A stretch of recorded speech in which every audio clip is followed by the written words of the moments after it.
My name is Rebecca Hayes. I'm 39, and I discovered that family loyalty has its limits when my own mother stood up at my ex-husband's custody hearing and called me an unfit parent. Your Honor, my daughter has always been unstable. My mother's voice echoed through the packed family courtroom. She can barely hold down a job. She's been in and out of therapy, and frankly, I don't think she should have custody of my grandson at all. I sat at the defendant's table wearing a simple navy blazer and white blouse, my brown hair pulled back in the same understated style I'd maintained for 15 years.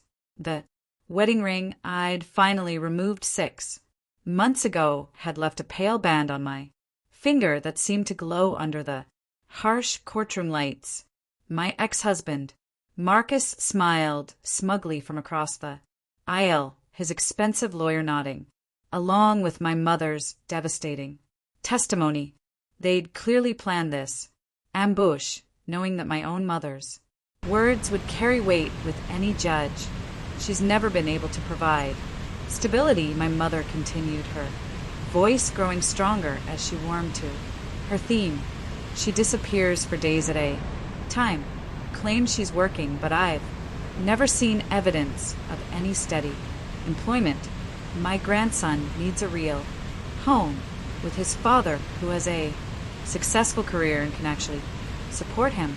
8-year-old Tyler sat in the front row next to my sister Karen, his dark eyes wide with confusion as he watched his grandmother testify against his mother.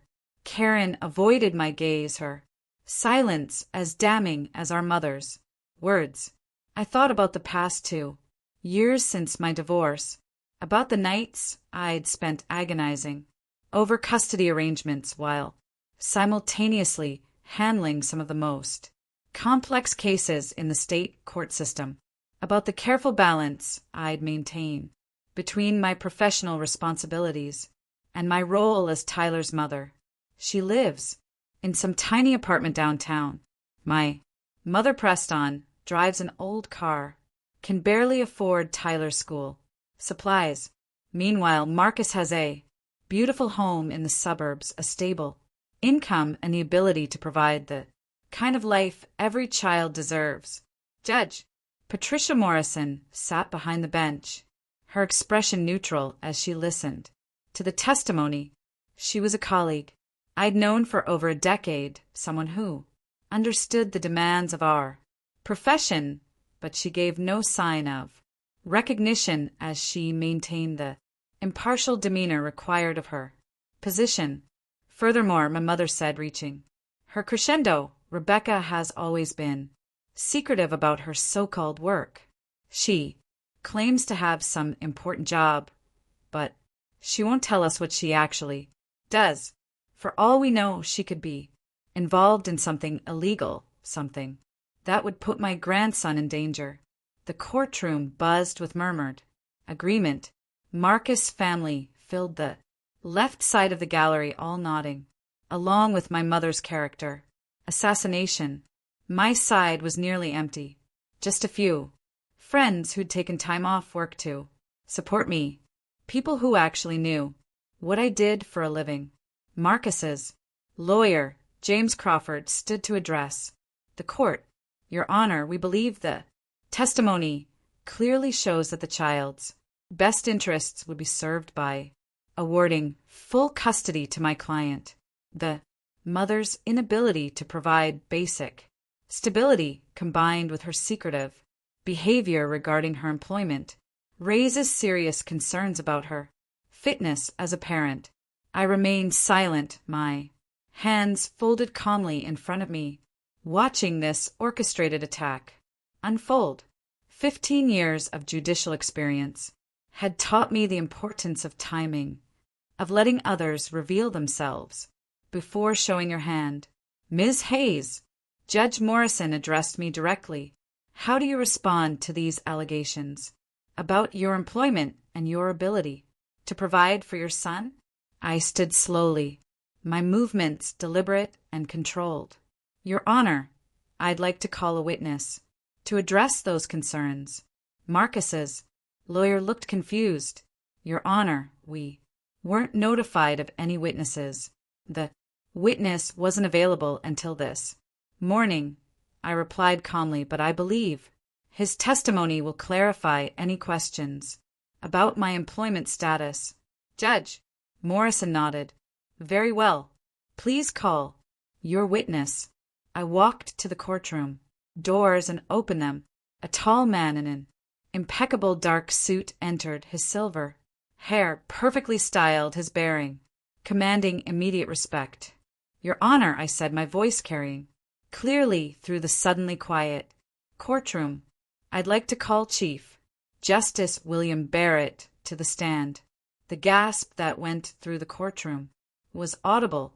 My mother's face went from confident to confused to horrified as the Chief Justice of the State Supreme Court walked to the witness stand.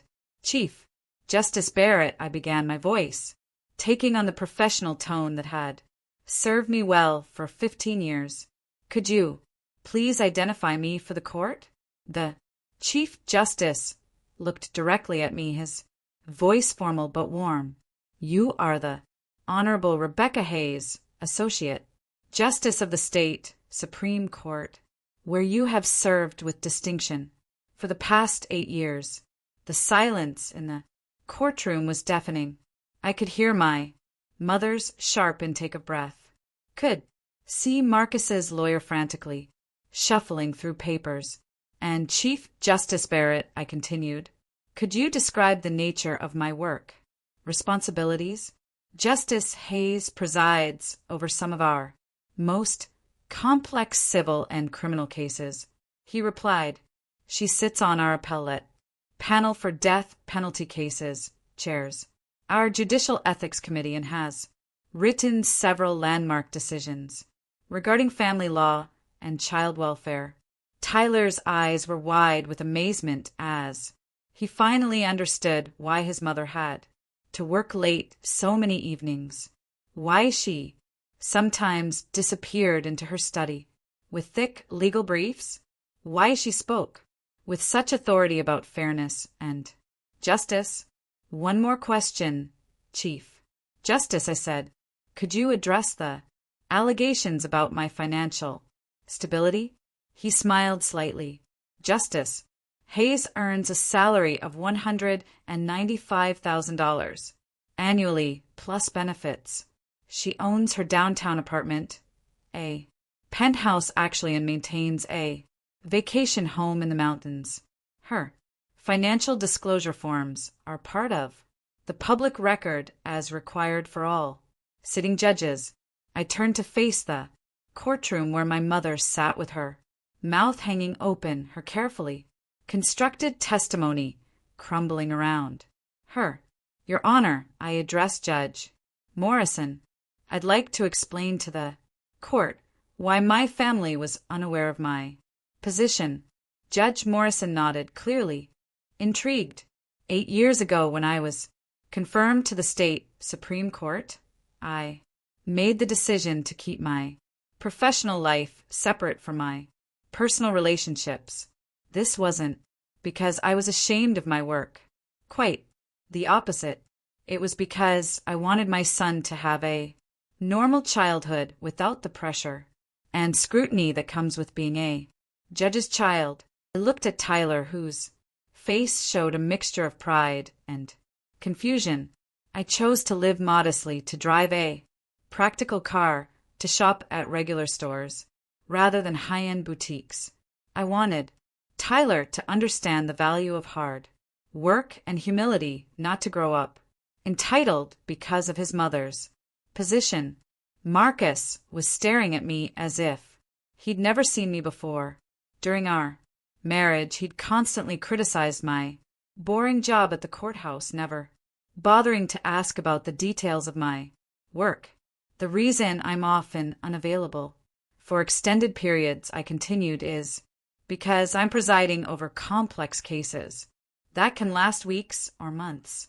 The reason I couldn't always attend school events is because I was writing legal decisions that affect thousands of families across our state. Chief Justice Barrett spoke up. If I may add, Your Honor, Justice Hayes has one of the finest legal minds I've encountered in 30 years on the bench. Her decisions have been upheld by federal courts, and she's been recognized nationally for her work in family law. I walked back to the defendant's table, but I wasn't a defendant anymore. I was what I'd always been, a sitting judge with 15 years of legal experience and a reputation for fairness and integrity. Your Honor, I said to Judge Morrison, I've spent my entire career protecting children and families. I've written decisions that have removed children from abusive homes, that have ensured fair custody arrangements, that have put child welfare above all other considerations. The courtroom was completely silent. Now, the allegation that I'm somehow unfit to care for my own son is not only false, it's insulting to every family I've protected and every child whose interests I've safeguarded from this very bench. I turned to look at my mother, who had gone pale.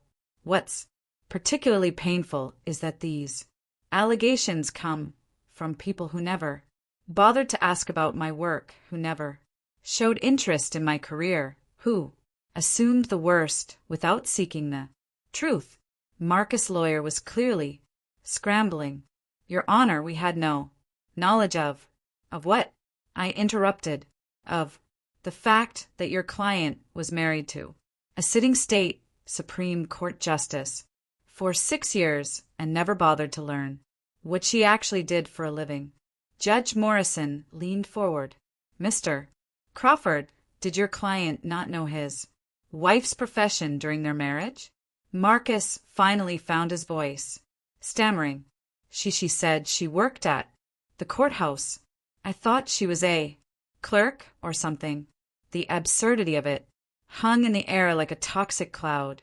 I'd been married to a man who'd assumed I was a courthouse clerk for 6 years, who'd never questioned why I worked such long hours, why I brought home complex legal briefs, why I sometimes had to travel for judicial conferences.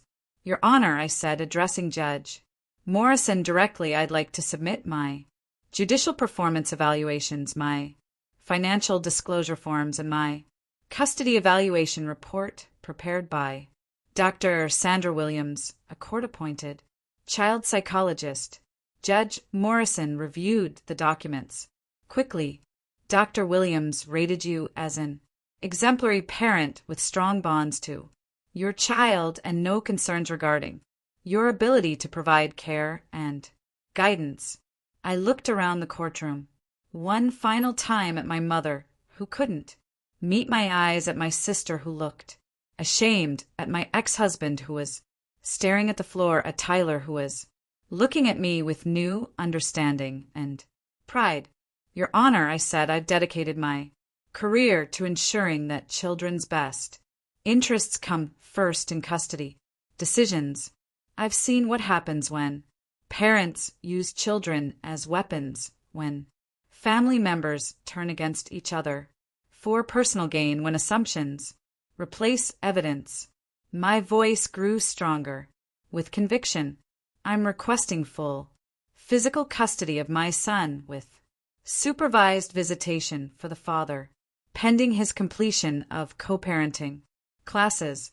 I'm also requesting that all future custody discussions be handled without the involvement of extended family members who have demonstrated a willingness to provide false testimony. Judge Morrison nodded grimly. Given the evidence presented and the concerning testimony provided by the defendants, Mother, I'm granting full custody to Justice Hayes. Visitation for the father will be supervised for the next 6 months with the possibility of revision, pending successful completion of court-ordered parenting classes. As the courtroom began to empty, Tyler ran to me, wrapping his arms around my waist. Mom, why didn't you tell me you were a judge? he whispered. I knelt down to his level because I wanted you to love me for being your mom, not because of my job. I think it's cool, he said, grinning. Does this mean you can send people to jail? Sometimes, I admitted, but mostly I help families figure out how to take care of each other. My mother approached hesitantly, her earlier confidence completely gone. Rebecca, I had no idea. I'm so sorry.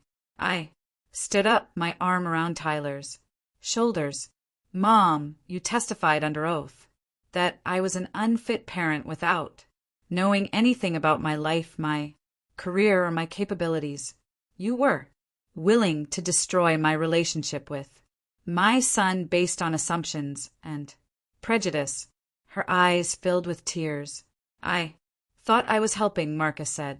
Marcus said what he needed to say to get custody, I interrupted. And you believed him instead of your own daughter. The courtroom was nearly empty now, just family members and a few lingering observers. For 15 years you've asked what I do for work, and I've given you vague answers because I wanted privacy.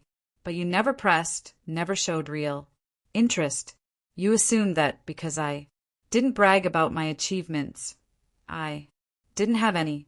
I looked at my sister, Karen, who was crying quietly in the front row. I became a judge at 31, one of the youngest in state history. I've written decisions that are taught in law schools. I've protected thousands of children and families. I've dedicated my life to justice and fairness. Chief Justice Barrett, who had been waiting respectfully in the gallery, approached me. Rebecca, I hope this experience doesn't discourage you from continuing your excellent work. Thank you, Chief Justice, I replied. If anything, it's reminded me why our work is so important. As we walked out of the courthouse, Tyler holding my hand, I realized that this painful experience had taught me something valuable. I'd spent so much energy protecting my son from the potential complications of my position that I'd hidden who I really was from the people who should have known me best. But more importantly, I'd learned that respect earned through assumption is worthless, while respect earned through integrity is unshakable. 6 months later, Marcus completed his parenting classes and was granted unsupervised visitation. He never remarried, and he never again questioned my ability to provide for our son. My mother sent me a letter of apology, but I never responded. Some betrayals cut too deep, reveal too much about a person's character to simply forgive and forget. Tyler now proudly tells his friends that his mom is a judge. He's learned about the importance of justice, fairness, and standing up for what's right. He's also learned that sometimes the people who love you the most can hurt you the deepest, but that doesn't diminish your worth. As for me, I learned that hiding your light doesn't protect you. It just makes it easier for others to underestimate you. I stopped hiding who I was, started being proud of my accomplishments, and taught my son that integrity and hard work are worth celebrating. The woman who walked into that courtroom feeling attacked and isolated was the same woman who walked out vindicated and strong. The difference wasn't in what I'd achieved. It was in my willingness to finally let others see exactly who I'd always been. Justice, it turns out, isn't just something you serve. Sometimes it's something you claim for yourself.